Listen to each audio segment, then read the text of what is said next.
নমস্কাৰ বন্ধুসকল, আজি মই আপোনালোকৰ কাৰণে লৈ আহিছোঁ এটা গুৰুত্বপূৰ্ণ topic income from house property. আৰু এই ভিডিঅ'টোত মই কমপ্লিট আলোচনা কৰিম ইনকাম ফ্ৰম হাউচ প্ৰপাৰ্টিৰ বিষয়ে আৰু উইথ শৰ্ট ট্ৰিক, মানে শৰ্ট কেইটামান মই ট্ৰিক্স দি দিম যিখিনি বস্তু আপুনি একদম ভালদৰে কৰিব পাৰিব ইনকাম ফ্ৰম হাউচ প্ৰপাৰ্টি। আৰু এই ভিডিঅ'টো যদি আপুনি একদম লাষ্টলৈকে চাই, মই 100% গ্যাৰাণ্টি দি ক'ব পাৰিম যে আপুনি ইয়াৰ পৰা যিকোনো চাম পাৰিব বুলি। তো আপোনালোকে লাষ্টলৈকে ভিডিঅ'টো চাব। তো এতিয়া আমি ভিডিঅ'টো আৰম্ভ কৰিছোঁ। ফাৰ্ষ্টত মই দিছোঁ ইয়াত যে ইনকাম ফ্ৰম হাউচ প্ৰপাৰ্টিৰ কাৰণে আমি কৰিব হ'লে এটা ফৰ্মুলা আমি মানি চলিব লাগে। এই ফৰ্মুলাটোত চাওক, ফাৰ্ষ্টত এ নম্বৰত আছে মিউনিচিপাল ভেলু, ঠিক আছে। তো মিউনিচিপাল ভেলুত আপুনি তাৰপিছত নাম্বাৰ বিত আছে, চাওক নাম্বাৰ বিত আছে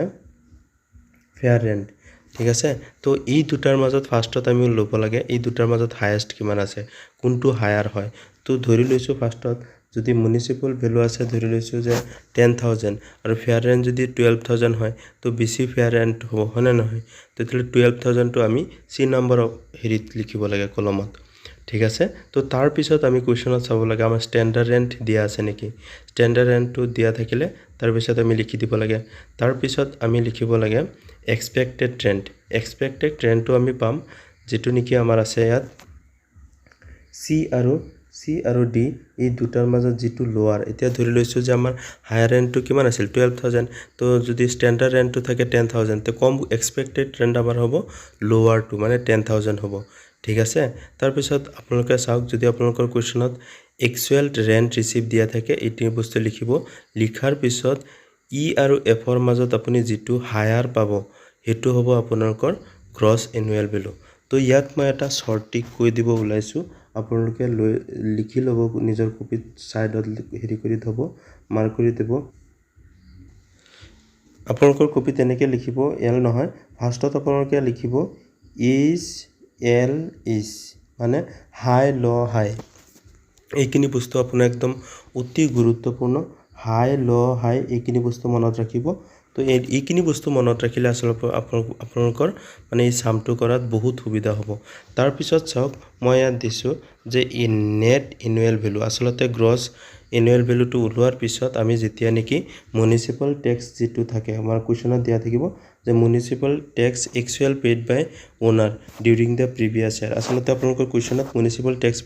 পেইড বাই দ্য ওনাৰ, যদি ওনাৰে মিউনিচিপাল টেক্সটো পেইড কৰে তেতিয়াহ'লে আপুনি কি কৰিব, লেছ কৰি দিব। যদি আপুনি লেছ কৰি দিয়ে, তে লেছ কৰি দিলে আপুনি পাই যাব নেট এনুৱেল ভেলু,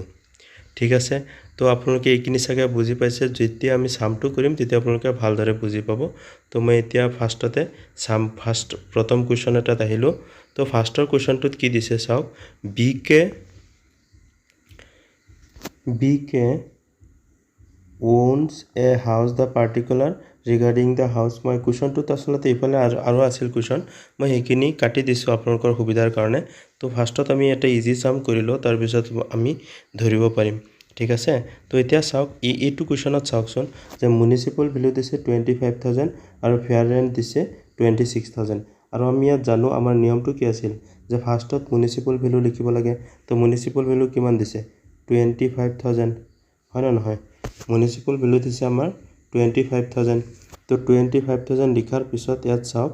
যে তাৰপিছত আমাৰ ফেয়াৰ ৰেণ্ট দিছে 26,000, হয় নে নহয়। তো এই দুটাৰ মাজত ফাৰ্ষ্টত আমি ওলাব লাগে কি, এই দুটাৰ মাজত হায়াৰ, কাৰণ আমাৰ নিয়মটো কি আছে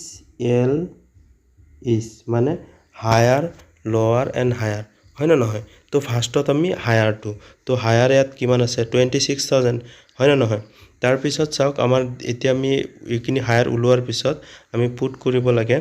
ষ্টেণ্ডাৰ্ড ৰেণ্ট কিমান আছে। ষ্টেণ্ডাৰ্ড ৰেণ্ট কিমান দিয়া আছে 20,000। এতিয়া চাওক, মই মৌখিকভাৱে কৈ দিছোঁ, তাৰপিছত আপোনালোকক সলিউশ্যনটোও দেখাই দিম। চাওক ষ্টেণ্ডাৰ্ড ৰেণ্ট কিমান দিয়া আছে 26,000। তো এতিয়া চাওক, তো এইচৰটো আমাৰ গৈছে ফাৰ্ষ্টত, এতিয়া আহিল আমাৰ এল মানে লোৱাৰ ল'ব লাগে। তো ইয়াত যদি মই 20,000 লিখি দিওঁ, চাওকচোন ইয়াত যদি 20,000 লিখি দিছোঁ, তো আমাৰ লোৱাৰটো কোনটো হ'ব 20,000। তো মানে আমাৰ এক্সপেক্টেড ৰেণ্টটো হৈ যাব 20,000। তাৰপিছত আমি কি কৰিব লাগে, একচুৱেল ৰেণ্ট ৰিচিভ কিমান কৰিছে 9,000। তো 9,000 ৰিচিভ কৰাৰ পিছত আপোনাৰ 9,000 ৰিচিভ কৰাৰ পিছত এতিয়া চাওক এতিয়া আমাৰ কোনটো অপশ্যন আহে, আমাৰ এতিয়া আমি আমাৰ শৰ্ট ট্ৰিকৰ পাম ইজ মানে এই দুটাৰ মাজত হায়াৰ কোনটো হ'ব 20,000 তো আমাৰ এতিয়া পাই গৈছো আমি কি পাই গৈছো গ্ৰছ এনুৱেল ভ্যালুটো আমি কিমান পাই গৈছো 20,000 ঠিক আছে তো মই আপোনালোকক সলিউশনটো দেখাই দিছো ইটোই আছে চাওকচোন যে মই যিখিনি কৈছিলো আপোনালোকে পাৰিছে চাওক এতিয়া ফাৰ্ষ্টত মিউনিসিপাল ভ্যালু লিখিছিল আনসাৰটো হয় না নহয় তো আমি ইটোই কৰিছো কোৱেশ্চনত তেনেকৈ দিয়া আছিল তো তাৰ পিছত ফেয়াৰ ৰেন্ট দিছিল 26,000 হয় না নহয় তাৰ পিছত আপুনি চাওক এতিয়া এই দুটাৰ মাজত হায়াৰ কিমান হ'ব 26,000 মই এখিনি কৈছিলো স্ট্যান্ডাৰ্ড ৰেন্ট দিছিল 20,000 তাৰ পিছত এক্সপেক্টেড ৰেন্ট আমাৰ এতিয়া চাওক এক্সপেক্টেড ৰেন্ট টু লোৱাৰ কিমান আছিল 20,000 আছিল হয় না নহয় তাৰ পিছত আমি পাইছিলো এক্সুৱেল ৰেন্ট আমাৰ কোৱেশ্চনত দিয়া আছিল এখিনি বস্তু এক্সুৱেল ৰেন্ট 9,000 তো এই দুটাৰ মাজত আমি কি ওলাব লাগে এতিয়া হায়াৰটো আনসাৰ আমি ইয়াত চাওকচোন আনসাৰত আমি ইয়াত কিমান পাইছিলো 20,000 পাইছিলো হয় না নহয় তো এতিয়া চাওক মই হেখিনি বস্তু দিছো চাওক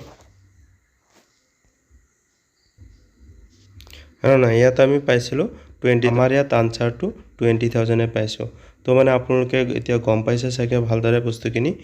ঠিক আছে তো তাৰ পিছত অকমান আমি ইয়াৰ পিছত অকমান বেলেগ ধৰণৰ এটা সাম কৰিব চেষ্টা কৰো চাওকচোন ইয়াত কি দিছে যে Ashok Agarwal is the owner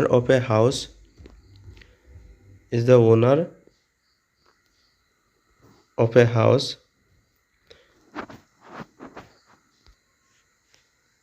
at Bhopal ঠিক আছে at Bhopal particular regarding the house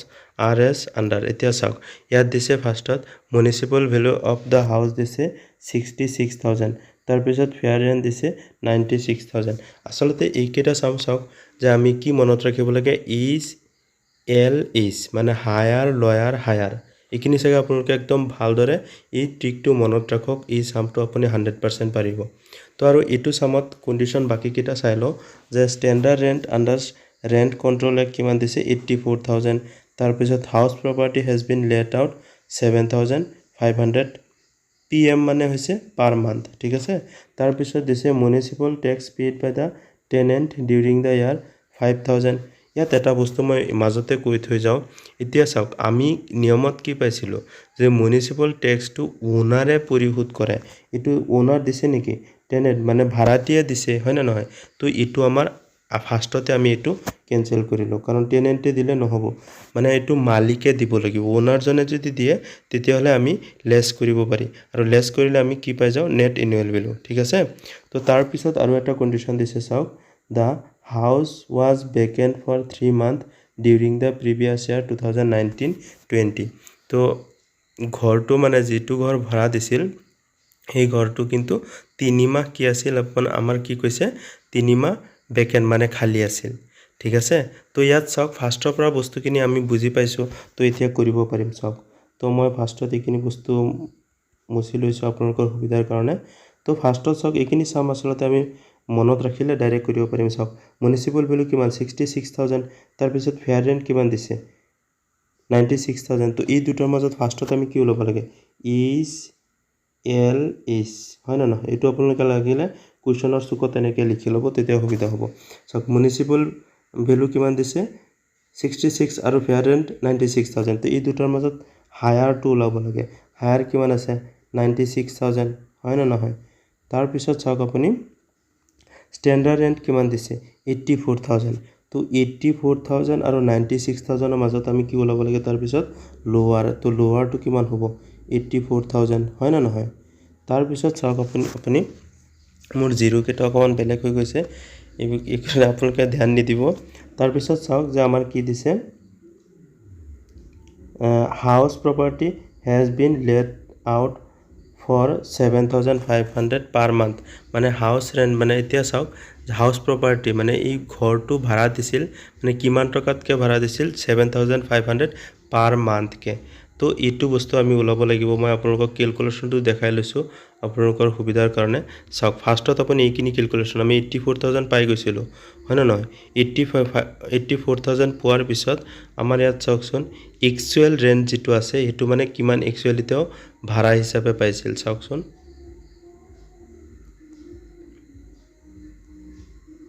ৰব ইয়াত অকমান প্ৰবলেম হল ইয়াত চাওক এতিয়া ইয়াত বস্তুটো অকমান প্ৰবলেম দেখাই আছে মোৰ ক্ষমা কৰিব এইখিনি কাৰণে চাওক ইয়াত দিছে যে আমাৰ এক্সুৱেল ৰেন্ট মানে এটোত আমাৰ কোনটো দিছে এই অপচনটোত দিছে যে house property has been let out 7500 এটো মানে এক্সুৱেল ৰেন্ট হিচাপে আমি এটো দেখাব লাগিব তো 7500 ইনটু 12 এটো কৰি দিলে আমি পাই যাম এক্সুৱেল ৰেন্ট ৰিসিভ কৰোতে চাওক ক্যালকুলেশনটো মই দেখাই লৈছো কিমান পাইছিলো ইয়াত 90000 হয় না নহয় তো 90000 পাইছো তাৰ পিছত আমি এতিয়া আমাৰ কন্ডিশনত আহো ইকিনিতে আমি সামটো কৰি বুজিব পাৰিম তো 96000 ইফালে আছিল 84000 তো এই দুটাৰ মাজত আমাৰ কি ওলাব লাগে এতিয়া হায়াৰ টু ওলাব লাগে হয় না নহয় তো হায়াৰ টু কিমান হ'বগৈ আমাৰ হায়াৰ টু হৈ যাবগৈ আমাৰ 90000 চাওক ইয়াতো এই আনসাৰ এই 90000 এ দিয়া আছে হয় না নহয় তাৰ পিছত এতিয়া আমাৰ কন্ডিশনত আহো আমাৰ কোৱেশ্চনটোত এটা কন্ডিশন দিছিল চাই লওক যে আমাৰ হাউসটো কি হৈছিল ভেকেন্ট আছিল কি মাহৰ কাৰণে ভেকেন্ট আছিল চাই লওক কি মাহৰ কাৰণে ভেকেন্ট আছিল 3 মাহৰ কাৰণে তো আমাৰ ঘৰটো ভেকেন্ট আছিল 3 মাহ তো 3 মাহটো কি কৰিব লাগিব আমি তে লেস কৰিব লাগিব এক্সুৱেল ৰেন্ট যিমান পাইছিল তাৰ পৰা আমি লেস কৰিব লাগিব চাওক ইয়াত লেস কৰিছে যে ভেকেন্সি এলাউন্স মানে গ্ৰস ৰেন্টটো আমি পাইছিলো 90000 হয় না নহয় তো ভেকেন্সি আছিল 3 মাহ তো আমি কি কৰিছো পূৰণ কৰি দু ইয়াত পাইছোগৈ আমি 22500 ইকিনি লেস কৰি দিলে আমি কিমান পাই যাম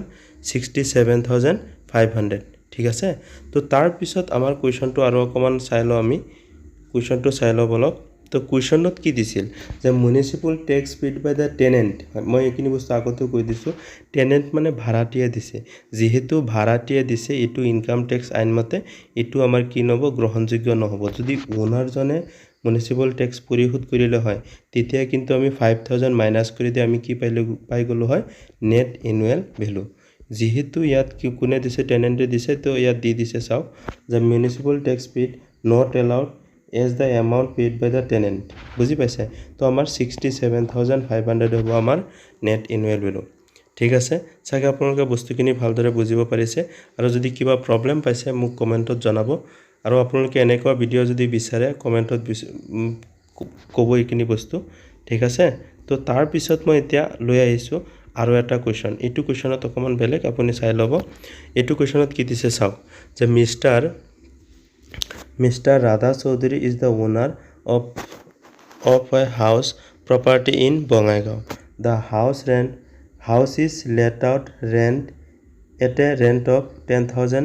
PM মানে per month ঠিক আছে তাৰ পিছত municipal valuation 90000 তাৰ পিছত standard rent দিছে 1,05,000 fair rent of the house is 1,12,000 তাৰ পিছত দিছে house remain vacant for 1 month তাৰ পিছত rent for 2 months is outstanding. There is no sense of its recovery as per rules. তাৰ পিছত municipal tax paid by the tenant. তো tenant পাইছো এটো তো আপুনি গমে পাইছে এটো ফাৰ্ষ্টতে আমি কাটি দিম তাৰ পিছত দিছে by the owner কিন্তু এটো আমি লেস কৰিব লাগিব মই আৰু এটা ট্ৰিক এটা আপোনালোকক কৈ দিও যে চাওক ইয়াত হাউস টু ভেকেন্ট কিমান আছিল 1 মান্থ এটো আপুনি কি কৰিব লাগিব লেস কৰিব লাগিব তাৰ পিছত ৰেন্ট ফৰ 2 মান্থ ইকিনো আপুনি লেস কৰিব লাগিব বুজি পাইছে তো এতিয়া চাওক আমাৰ শৰ্ট ট্ৰিক আগৰখিনিতে ইয়াত থাকিবই ফাৰ্ষ্টত আমি আগৰ শৰ্ট ট্ৰিক কিনি ইয়াত এপ্লাই কৰিম মানে ফাৰ্ষ্টত চাওক মিউনিসিপাল ভ্যালু ইয়াত কিমান আছে 90000 হয় না নহয় তাৰ পিছত আমাৰ ফেয়াৰ ৰেন্ট কিমান দিছে 1,12,000 এই দুটাৰ মাজত হায়াৰ কোনটো হ'ব কাৰণ ইয়াত মই নিয়মটো চাওক লিখি লৈছো is হয় না নহয় তো ফাৰ্ষ্টত আমি এই দুটাৰ মাজত হায়াৰটো ল'ব লাগে হায়াৰ কিমান আছে 1,12,000 তো আপোনালোকে চাই লওক 1,12,000 হল তাৰ পিছত আমাৰ নিয়মমতে কি আনিব লাগে এতিয়া স্ট্যান্ডাৰ্ড ৰেন্ট তো স্ট্যান্ডাৰ্ড ৰেন্ট কিমান দিছে কোৱেশ্চনত চাই লওক একবাৰ তো স্ট্যান্ডাৰ্ড ৰেন্টটো দিছে 1,05,000 হয় না নহয় 1,05,000 দিছে তো 1,05,000 আৰু 1,12,000 এই দুটাৰ মাজত আমাৰ নিয়মমতে এতিয়া চাব লাগে লোৱাৰটো কিমান হ'বগৈ 1,05,000 হয় না নহয় তো ইয়াত চাওক 1,05,000 দিয়া আছে ঠিক আছে মানে এটো কোৱেশ্চনত মই হেৰি কৰিব পৰা নাই কাৰণ আসলে কোৱেশ্চনটো অকমান হৰু যায় সেই কাৰণে এটাতে মই দেখাই দিছো আপোনালোকে প্ৰবলেম পালে ক'ব তো এতিয়া চাওক তাৰ পিছত আমাৰ কি দিয়া আছে চাওকচোন তাৰ পিছত আমি এতিয়ালৈকে আমি পাই গৈছোঁ কি এক্সপেক্টেড ৰেণ্ট হয় নহয় এক্সপেক্টেড ৰেণ্ট পাই গৈছোঁ পাই যোৱাৰ পিছত আমাৰ চাব লাগে এতিয়া একচুৱেল ৰেণ্ট কিমান ৰিচিভ কৰিছে মানে লেট আউট মানে ভাড়াত কিমান দিনৰ কাৰণে দিছিল চাওক ভাড়াত দিছিল ইয়াত ডাইৰেক্টলি কোৱা নাই একচুৱেল ৰেণ্ট ৰিচিভ ইয়াত লেট আউট বুলি কৈছে না নাই আপুনি এই লেট আউট শব্দটো এই শব্দটোৰ পৰাই গম পাব যে এইটো একচুৱেল তেওঁ কিমান ৰেণ্ট ৰিচিভ কৰিছে PM মানে হৈছে পাৰ মান্থ তো 10,000 * 12 কিমান হ'ব 1,20,000 হয় না নহয় তো 1,20,000 আৰু আমি ইয়াৰ ওপৰত লোৱাৰটো কিমান পাইছিল 1,05,000 তো এই দুটাৰ মাজত আপুনি কি কৰিব লাগিব এতিয়া ডিফাৰেন্স ওলাব লাগিব কিন্তু ইয়াত মই এটা বস্তু কৈ লৈছো ইয়াত যে এটা বস্তু দিছে চাওক the rent for 2 months is outstanding there is no sense of its recovery as per rules তো ইয়াত চাওক যে হাউসটো আমাৰ খালি আছিল 1 মাহৰ কাৰণে আৰু তাৰ পিছত ৰেন্ট দিয়া গৈছিল যে rent for 2 months is outstanding মানে উপৰেঞ্চি 2 মাহৰ ভাড়া দি গৈছে এটো আনৰিয়েলাইজ হ'ব বুজি পাইছে তো ইটো মানে আমাৰ কাৰ পৰা একচুৱেল ৰেন্টৰ পৰা ইয়াত চাওক বস্তুটো আপোনালোকে কনফিউজ নহব মই ফাৰ্ষ্টটো কৈছো ইয়াত চাওক যেতিয়া নেকি আপোনালোকৰ কুৱেশ্যনত এনেকুৱাকে দিব যে ভেকেন্ট আছে তাৰ পিছত আকৌ 2 মান্থৰ ৰেন্টটো আউটষ্টেণ্ডিং হৈ আছে আউটষ্টেণ্ডিংটো আপুনি ইয়াত কিন্তু ফাইনাল একাউণ্টৰ সেই কনসেপ্ট নানিব ইয়াত চাওক আপুনি যদি আউটষ্টেণ্ডিং ৰেন্ট এনেকুৱা পায় এক্সট্ৰাকে ৰেন্ট দিয়া আছে তো আপুনি এইখিনি বস্তু আউটষ্টেণ্ডিং হিচাপে লেছ কৰি দিব লাগিব চাওক একচুৱেল ৰেন্টৰ পৰা আমি ইয়াত কি কৰিছো চাওক একচুৱেল ৰেন্টৰ পৰা এইখিনি বস্তু মাইনাস কৰি দিয়া যায় মাইনাস কৰিব লাগে এটো আনৰিয়েলাইজ ৰেন্ট হিচাপে আমি মাইনাস কৰিব লাগে ঠিক আছে তো ইয়াত চাওক 10,000 * 2 কাৰণ ভাড়াটো প্ৰত্যেক মাহত কিমানকে দিছিল আমাৰ কুৱেশ্যনটো দিয়া আছে বা প্ৰত্যেক মাহত দিছিল 10,000 কে তো 2 মাহৰটো আউটষ্টেণ্ডিং উপৰেঞ্চি আছিল তো উপৰেঞ্চি আমি কি কৰিব লাগিব একচুৱেল ৰেন্টৰ পৰা লেছ কৰি দিব লাগিব চাওক এইখিনি বস্তু আমি এতিয়া লেছ কৰি দিছো 1,20,000 পৰা লেছ কৰি 1 লাখ হ'ল তো এই দুটাৰ মাজত এতিয়া আমি পাইছিলো এতিয়া চাওক নিয়মটোত মই আকৌ দেখাই আছো তো আমি দুটা হেয়াত কাটিছিলো তো আমাৰ আৰু এটা এজ আছে তো ইফালে এই দুটাৰ মাজত আমি কি কৰিব লাগিব এতিয়া হায়াৰ ওলাব লাগিব ন ওপৰত কিমান আছিল চাওক 1,05,000 এতিয়া ইয়াত পাইছো আনৰিয়েলাইজ ৰেন্টটো মাইনাস কৰি ইয়াত পাইছো 1 লাখ তো এই দুটাৰ মাজত হায়াৰ হ'বগৈ 1,05,000 ঠিক আছে তো তাৰ পিছত চাওক আৰু এটা বস্তু আমি ওলাব লাগিব এই আমাৰ ইয়াত আৰু এটা আহিব যেহেতু ইয়াত ৰেন্টটো কি কৈ দিছে চাওক ইয়াত আমাৰ 1 মাহৰ কাৰণে কি আছিল যে হাউস ৰিমেইন ভেকেন্ট ফৰ 1 month তো এইখিনি বস্তু আমি কি কৰিব লাগিব এতিয়া মাইনাস কৰি দিব লাগিব মানে gross annual value before vacancy পিৰিয়ডত ঠিক আছে তো এইটোত আমি 1 মাহৰ কাৰণে আছিল 1 মাহ পূৰণ কৰি দিছো 10,000 ৰ লগত তো ইয়াত মাইনাস কৰি দিয়াৰ পিছত আমি পাই গৈছো গৈ 95,000 ঠিক আছে এইখিনিলৈকে চাগে একো অসুবিধা হোৱা নাই তাৰ পিছত মই এতিয়া আৰু এটা বস্তু আহিছো চাওক ইয়াত কি যে municipal tax paid by the tenant এটোটো মই ডাইৰেক্ট ফাৰ্ষ্টতে কাটি দিছো তাৰ পিছত ওনাৰে যেটো দিব এইখিনি বস্তু কিন্তু আমি কি কৰিব লাগিব মাইনাস কৰিব লাগিব তো এইখিনি মাইনাস কৰি দি আমি কিমান পাই যাম 92,000 হ'ব আমাৰ এনুৱেল ভ্যালু তো মোটৰ ওপৰত এই সামটোৰ ওপৰত মই অকমান বস্তু আপোনালোকক দেখাই লৈছো চাওক যদি আপোনালোকৰ এনেকুৱা যদি ইনকাম ফ্ৰম হাউস প্ৰপাৰ্টিৰ পৰা সাম আহে তো আপুনি ফাৰ্ষ্টত মই যেটো কৈছো এই নিয়মটো এপ্লাই কৰিব এপ্লাই কৰাৰ পিছত একচুৱেল ৰেন্ট যিমান পাব আপুনি একচুৱেল ৰেন্টৰ পৰা যদি এনেকুৱা আউটষ্টেণ্ডিং দিয়ে কিবা মাইনাস কৰিব তাৰ পিছত মাইনাস কৰি আপুনি gross profit gross annual value পাই যাব তাৰ পিছত আপুনি যদি ভেকেন্ট থাকে হেকিনিও মাইনাস কৰি দিব ঠিক আছে তাৰ পিছত যদি টেনেন্টে মানে ধৰক যে ভাড়াটিয়ে যদি কিবা হেৰি কৰে টেনেন্ট মানে কি ভাড়া থাকে যোনে নেকি ৰুমত ভাড়া থাকে তেও যদি কিবা মিউনিসিপাল ট্যাক্স পেইড কৰে হেতু আপুনি আনিব নোৱাৰিব এটো ইনকাম ট্যাক্স আইন মতে আনিব নালাগে কিন্তু ওনাৰে যদি আপোনাৰ পেইড কৰে হেকিনি বস্তু কিন্তু আপুনি লেছ কৰিব লাগিব বুজি পাইছে মই এটা বস্তু আপন মাজত কৈ লৈছো চাওক যে ভাড়াত আপোনালোকে সুধিব পাৰে যে টেনেন্টৰটো কিয় নাহে মানে ভাড়াটিটো কিয় নাহে চাওক ভাড়াটিয়ে ৰুমত ভাড়া থাকে তেওটো ভাড়া থাকি আছে তো তাৰ কাৰণে তেও কি দি আছে ৰেন্ট দি আছে নে নাই তো ৰেন্টৰ টকাও দি আছে তো ৰেন্টৰ টকা তেও দিয়াৰ পিছত যদি তেও এতিয়া মিউনিসিপাল ট্যাক্সটো তেও পৰিশোধ কৰিব নালাগে ন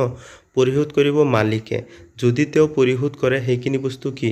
তেও ভাড়াত কমাই দিব নে নাই এই কাৰণে এইটো আমাৰ কি মানে ইনকাম হিচাপে আমি গণ্য কৰিব নোৱাৰি যদি আপোনাৰ ভাড়াটিয়ে যেটো ট্যাক্স দিয়ে ওকে তো আপোনালোকে চাগে এইখিনি বস্তুত বুজি পাইছে ঠিক আছে তো তাৰ পিছত মই আহিছো আৰু এটা সামত ইয়াত চাওক দিছে কি যে Mr. Suresh Bora of Howli is the owner of house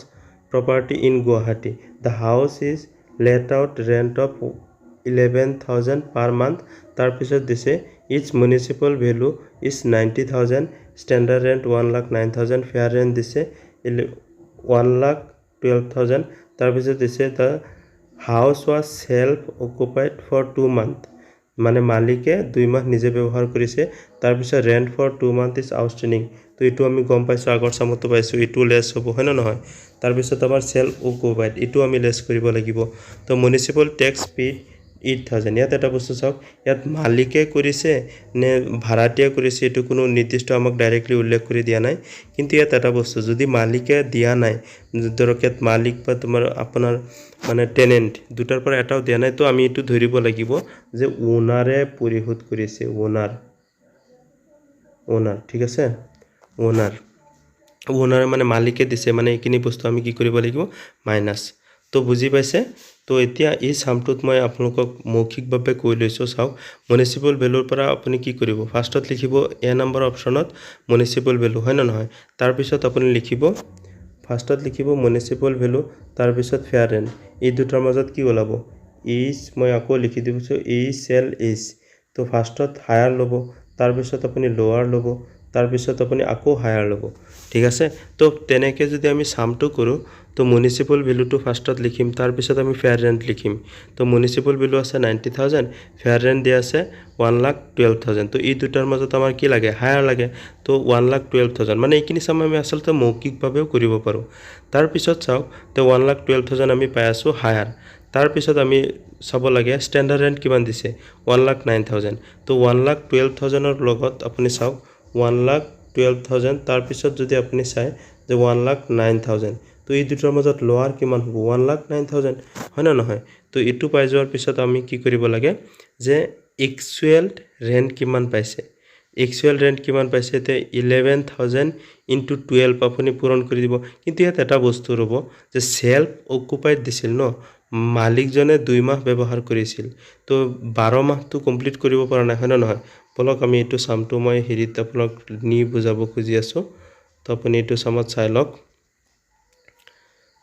অকমান চাওক ইয়াত চাওক 10 মান্থৰ কাৰণে কৰিছে কিয় কৰিছে তো গম পাইছে 2 মাহ মালিকে নিজে ব্যৱহাৰ কৰিছে তো ইয়াত এক্সুৱেল ৰেন্ট ৰিসিভ কৰিব কিমান 1,10,000 তাৰ পিছত এতিয়া চাওক যে আউটস্ট্যান্ডিং আছিল আমি আগৰ সামতো পাইছো মই কৈছো হেকিনি বস্তু তো আউটস্ট্যান্ডিং হিচাপে ইয়াত আছিল 2 মান্থ ৰেন্ট ইজ আউটস্ট্যান্ডিং তো এইকিনিও আমি কি কৰিব লাগিব মাইনাস কৰি দিব লাগিব এক্সুৱেল ৰেন্টৰ পৰা তো এইকিনি বস্তু ইয়াত আনৰিয়েলাইজ ৰেন্ট হিচাপে কি কৰিছে চাওক 2 মান্থৰ কাৰণে 11,000 কে কি কৰিছে মাইনাস কৰি দিছে তো এটো ইয়াত কিমান পাবগৈ 22,000 হয় না নহয় তো এতিয়া চাওক যে ইয়াত এটা বস্তু মই মাজত আকৌ কৈলৈছো যে 10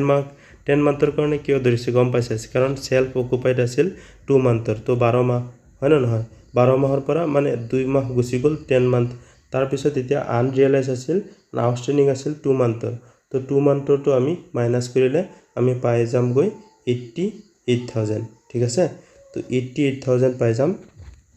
তো তাৰ পিছত আমি চাব লাগে এই দুটাৰ মাজত হায়াৰ তো হায়াৰ ইয়াত আছিল 1,09,000 আৰু 88,000 তো এই দুটাৰ মাজত হায়াৰ হ'ব গৈ 1,09,000 ঠিক আছে সাগে আপোনালোকে এইখিনি বস্তু বুজি পাইছে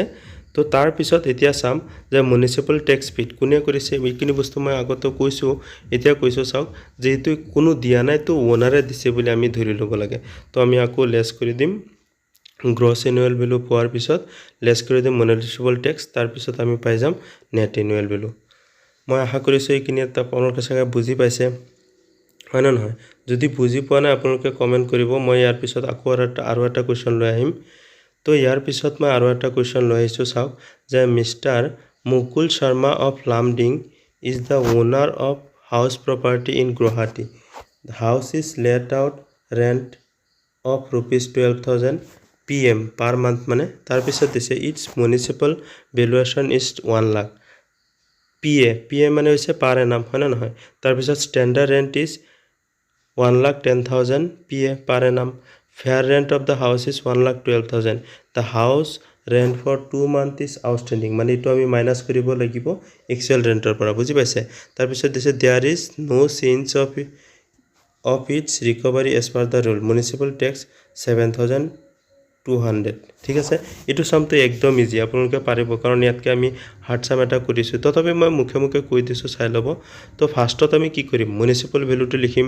1 লাখ তাৰ পিছত আমি কি কৰিম ককচোন যে আমি ফেয়াৰ ৰেন্ট লিখিম ফেয়াৰ ৰেন্ট কিমান আছে 1,12,000 তো এই দুটাৰ মাজত কি মই নিয়মটো আকৌ লিখি লৈছো ইজ এল ইজ তো এতিয়া চাওক এই কিনি বস্তু আছে এই তিনটা শব্দ মনত ৰাখিলে এইটো কোৱেশ্চনৰ আপুনি 100% মাৰ্ক পাই যাব ঠিক আছে তো ইজ টু ফাৰ্ষ্টত আমি ওলাব লাগে তে ইজ টু আমাৰ কিমান হ'ব মিউনিসিপাল ভ্যালু আছিল যেহেতু আমাৰ 1 লাখ তাৰ পিছত ফেয়াৰ ৰেন্ট কিমান আছিল ফেয়াৰ ৰেন্টটো আছিল আমাৰ 1,12,000 তো 1,12,000 টো বেছি হয় না নহয় বেছি হয় তো 1,12,000 তাৰ পিছত আমি ওলাব লাগে স্ট্যান্ডাৰ্ড